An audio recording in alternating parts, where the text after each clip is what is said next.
No G7 em Alberta, o Canadá preencheu o vácuo diplomático deixado pela súbita saída do presidente dos Estados Unidos, Donald Trump.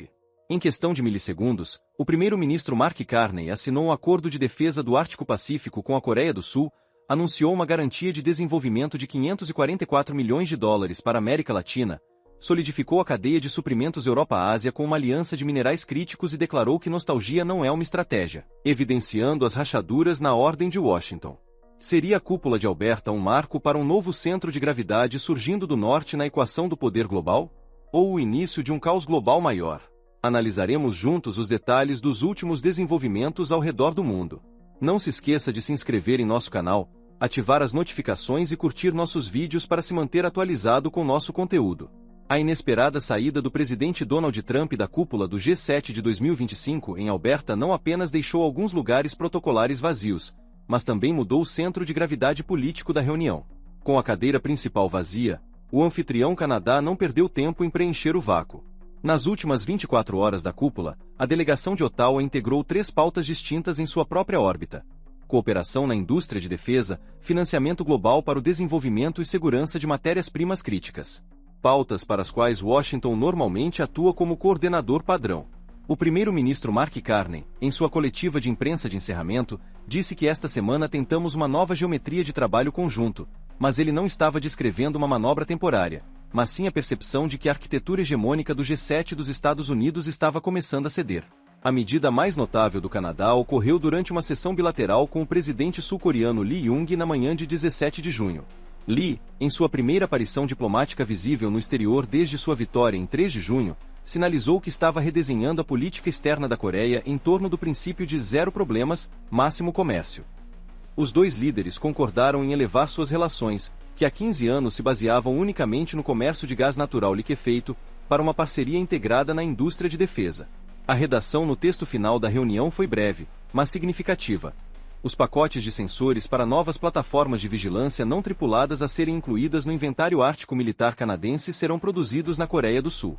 Em troca, a Marinha sul-coreana obterá o direito de construir, sob licença, 2 navios patrulha híbridos projetados no estaleiro Esquimalt do Canadá, na costa da Colômbia Britânica. Ottawa, assim, trouxe a Coreia do Sul para o ecossistema de defesa Five Eyes de Washington, que monopolizou por décadas, enquanto Lee Jung ganhou um túnel de suprimentos para a Europa. O contexto da reunião reforçou a visão predominante nos círculos do G7 de que os Estados Unidos não estão mais totalmente no comando. Logo vazou nos corredores que diplomatas americanos nem sequer foram autorizados a observar a reunião entre Carney e Lee, e que jornalistas americanos foram mantidos afastados da porta do salão. A equipe de Trump, que vinha falando sobre tarifas alfandegárias há dias e enfatizando uma política fiscal simples e compreensível sempre que o microfone lhes era entregue, contentou-se em observar essa manobra diplomática. Na tarde do mesmo dia, o gabinete canadense iniciou o segundo ato. Ottawa entrou ousadamente no campo da ajuda externa.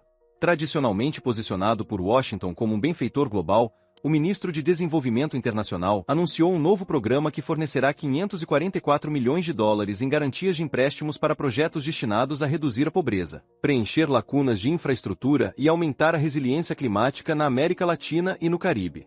Essa medida tem um peso simbólico significativo, pois coincide com a decisão da administração dos Estados Unidos de cortar o financiamento da Agência dos Estados Unidos para o Desenvolvimento Internacional em $60 bilhões em seu orçamento de 2025 e cancelar 90% dos contratos plurianuais. Devido à retirada de Washington, muitas áreas, desde projetos de prevenção da malária na África até subsídios de adaptação para o aumento do nível do mar no Pacífico, foram deixadas em suspenso. Embora o pacote de garantia do G7 fosse modesto em termos de volume total em comparação com os cortes dos Estados Unidos, ele documentou oficialmente a posição de Ottawa como um ator capaz de preencher o vazio no cenário mundial. A coletiva de imprensa de Carney resumiu os principais pontos de tensão na cúpula, ao mesmo tempo em que serviu como um exemplo vívido de como a linguagem diplomática pode ser refinada e recalibrada. O primeiro-ministro descreveu a ameaça de Trump de aumentar as tarifas sobre produtos importados de aço e alumínio de 25% para 50% como um campo minado no sistema de contabilidade internacional. Quando questionado por repórteres americanos se o presidente dos Estados Unidos deu alguma indicação de que as tarifas poderiam ser suspensas, ele respondeu: "Nossa posição é clara. Pode haver diferentes perspectivas em outras capitais, mas usaremos as ferramentas à nossa disposição conforme necessário." Esta declaração mostrou que Ottawa estava mantendo suas opções abertas para retaliação, mas não faria um movimento tático no calor do momento. Em vez disso, o manteria como alavanca diplomática. Carney usou uma linguagem muito mais dura do que seus antecessores ao discutir a Ucrânia. Ele reconheceu que as tentativas de incluir uma referência direta a um cronograma de retirada da Rússia no parágrafo final da declaração conjunta do G7 foram suavizadas pela delegação de Trump, então expressou indiretamente sua insatisfação dizendo: se o texto tivesse sido deixado para nós, teríamos escrito de forma mais forte. No entanto, o Canadá anunciou 2,3 bilhões de dólares adicionais em empréstimos a Kiev, bem como veículos aéreos não tripulados, munição de obus e um pacote de restauração de infraestrutura energética. Apresentado como uma renovação abrangente de esforços em resposta à retórica de fadiga ocidental de Moscou. O pacote também foi aplaudido pelos líderes europeus. A declaração mais controversa na sessão de defesa dizia respeito à possível participação do Canadá no sistema de defesa israelense Domo de Ferro. Quando Trump insinuou que isso poderia custar 71 bilhões de dólares, houve sorrisos irônicos nos bastidores. Carney disse: nossa geografia não é mais um escudo natural. A ameaça balística é real. Não se trata de dinheiro. Trata-se de estratégia. Sugerindo que a decisão poderia ser uma extensão da estrutura NORAD. Assim, Ottawa declarou explicitamente pela primeira vez que poderia levar suas responsabilidades de defesa nos céus do Ártico de mera vigilância de fronteira para defesa antimísseis em camadas. Os resultados estruturais da cúpula também foram significativos. A iniciativa da Aliança de Minerais Críticos prevê o emparelhamento das vastas reservas de níquel, cobalto e terras raras do Canadá com a capacidade de processamento da Alemanha, a tecnologia CELPAC da Coreia do Sul e o know-how de reciclagem do Japão. Ottawa está particularmente interessada em vender galho e germânio de alta pureza para a Alemanha, enquanto Berlim exportará conjuntos robóticos para linhas de carroceria de bateria em Ontário em troca. A estrutura fornece substância concreta ao conceito de uma cadeia de suprimentos amigável destinada a reduzir a dependência estratégica da China. Além disso, foi assinado um acordo principal sobre protocolos mútuos de transferência de dados em inteligência artificial e computação quântica.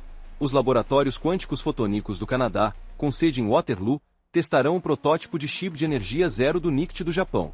Em troca, Tóquio fornecerá a Ottawa acesso excepcional a pesquisadores para seu grande modelo de linguagem, bibliotecas para modelagem climática. O anúncio de um guia conjunto de ética de dados para a governança digital estabeleceu uma referência para a construção de normas que se distancia das perspectivas de Pequim e Moscou. A gestão do clima e dos incêndios florestais foi uma questão socialmente sensível, com Carney dizendo que mães e pais estão observando o tempo com ansiedade em casa. O Canadá ainda está sentindo a dor dos 18 milhões de hectares de floresta que queimaram no verão de 2023. Na cúpula, um compromisso de financiamento conjunto foi feito para um sistema de alerta precoce de incêndio baseado em inteligência artificial e o projeto LEO-OPS, que combinará dados de sensores da Agência Espacial Europeia e da JAXA do Japão e integrará canais de satélite polar, recebeu sinal verde. Esta foi uma tentativa de mover a Aliança de Desastres do Futuro para uma arena que não depende de cálculos geopolíticos. As observações finais de Carney evitaram deliberadamente a retórica clássica de ordem governada pelo livre mercado. Há 50 anos, o G7 se uniu não para preservar a velha ordem, mas para criar uma nova, disse ele, acrescentando: a nostalgia não pode ser uma estratégia em tempos de tamanha transformação. Devemos transformar crises em soluções adequadas aos tempos. Essas palavras foram uma referência indireta ao leitmotiv de Trump de tarifas simples, soluções simples. Quando questionado pela imprensa, a administração dos Estados Unidos diz: simplifique.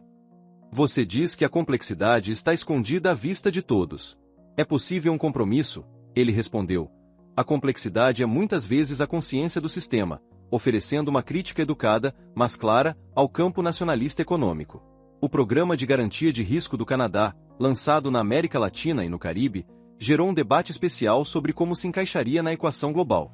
Não parece possível fechar totalmente a lacuna de 60 bilhões de dólares deixada pela retirada da Agência dos Estados Unidos para o Desenvolvimento Internacional. No entanto, Ottawa espera usar os 544 milhões de dólares como alavanca para mobilizar capital multilateral privado. Os projetos incluídos no pacote de garantia incluem um parque eólico na Jamaica, uma instalação sustentável de processamento de cacau na Colômbia e um fundo de apólice de seguro climático em Honduras.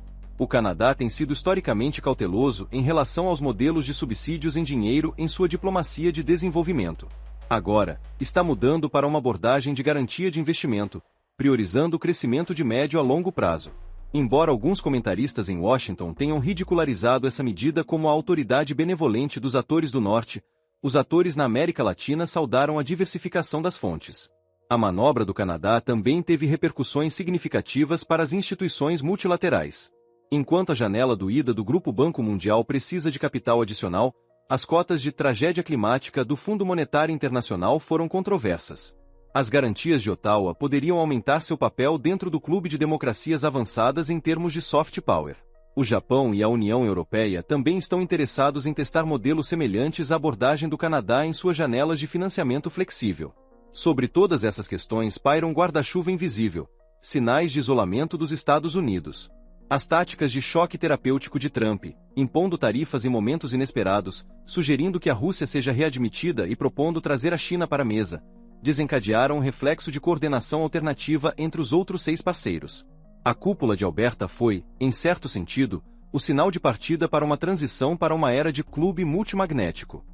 Quando os Estados Unidos não se sentaram à mesa ou não assinaram, o restante mostrou sua determinação em não permanecer inativo. O Acordo de Defesa da Carreira do Canadá é o exemplo mais concreto disso. O Fundo para a América Latina é o segundo exemplo e a Aliança de Minerais Críticos é o terceiro bloco de construção. A atmosfera na sala de imprensa, combinada com o desempenho de Carney, exalava confiança comedida. Sem atacar Trump pessoalmente, o primeiro-ministro canadense provou que é possível criar alternativas aritméticas à fórmula centrada nos Estados Unidos. Sua declaração de que não importa quão amigável ou distante a Casa Branca possa ser, defenderemos nossos interesses na mesa de negociações, sinaliza que Ottawa agora está mais disposta a assumir riscos. O verdadeiro teste será a janela de negociação de parceria de segurança econômica de 30 dias que se aproxima.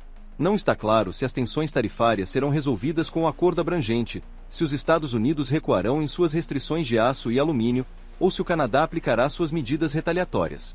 No entanto, a equação que emergiu da sessão final realizada no cenário montanhoso de Alberta mostra que Ottawa começou a projetar possíveis cenários pós-Estados Unidos em sua mente. O G7 não é mais apenas uma vitrine para a visão estratégica de Washington.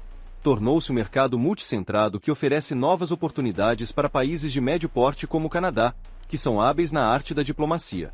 Enquanto os jornalistas voltavam para seus cadernos e saíam da sala de imprensa, comentários como "quando os cantos estão vazios, os meio-campistas pegam a bola" foram ouvidos nos corredores canadenses. A reunião de Alberta foi um ensaio dessa metáfora na política internacional. Atores que se assemelham a Ottawa estão prontos para preencher as lacunas deixadas por Washington.